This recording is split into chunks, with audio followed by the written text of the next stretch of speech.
Blind obedience is never good for a civilization because when people stop thinking, it kills progress. Hey, I am Nivya and today I'm going to review the book Let's Go Time Traveling by Subhadra Sen-Gupta. Generally, history is a very dull and boring subject for many of us, especially for children. However, this book will definitely make you fall in love with history. I really wish that this book was a part of my history textbook back in school. This book lets you know, starting from Harappan civilization to British India, what people ate back then. What games did they play? Did people wear makeup back then? Yes, answers to all these weird questions, but this way you get to understand how people lived back then in India. Alright, now let's dig into some of the fun facts or not so fun points mentioned in this book, and let's start with the Harappan civilization. What did people eat during Harappan civilization? They used to have turtles, beef, pork, fish, and crocodiles. Yes, you heard that right. They used to have crocodiles, and it was during this period that the first cotton was grown. Yes, it was in India that the first cotton was grown, and it is the Indians who taught the rest of the world how to weave cotton into clothes and also to dye it into brilliant colors. Moving to the Indo-Aryan period, let's start with a very serious point. All the prayers mentioned in Vedas begging for children ask for boys. Let me quote one of the sentences mentioned in this book, or let me read it out to you guys. One of the Vedas says, a good woman is one who pleases her husband, delivers male children, and never talks back to her husband. Basically, woman had no right to own anything apart from what she received after her marriage from her parents, which is also called as Stridhan.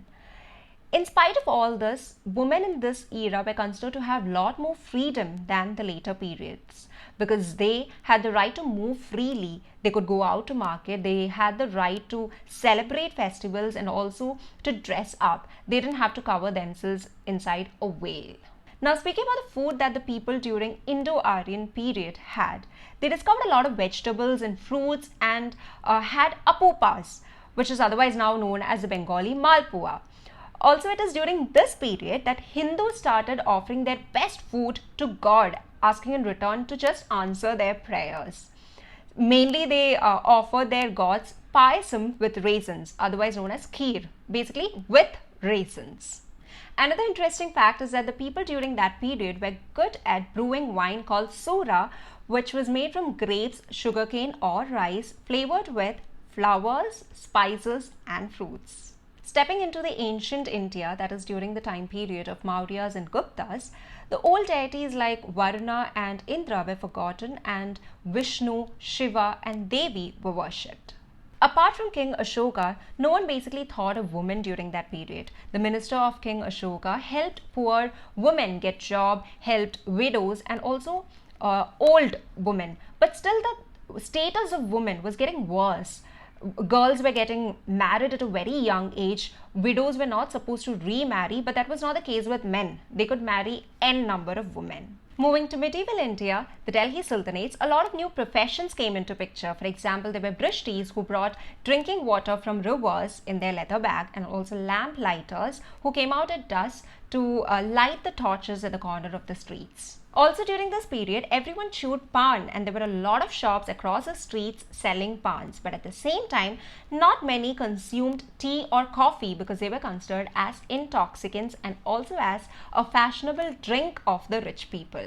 Coming to British India, the author clearly mentions that there was a major difference between British and the others who conquered India, and that was the earlier invaders, like for example Mughals, who came in, gradually merged with India, and they also felt India as their own family. However, for British, they never gelled with India and they segregated themselves from India. They had their own family and they never socialized much with Indians.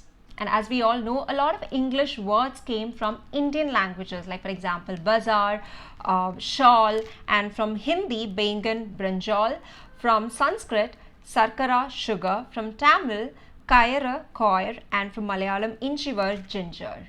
So to conclude, what I would say is pick this book up if you want to brush up the Indian history, or recommend it to your friends who hate history so that they start loving history. In fact, this book has a lot of pictures also, as you can see, which in fact add that lively, fun element to this book.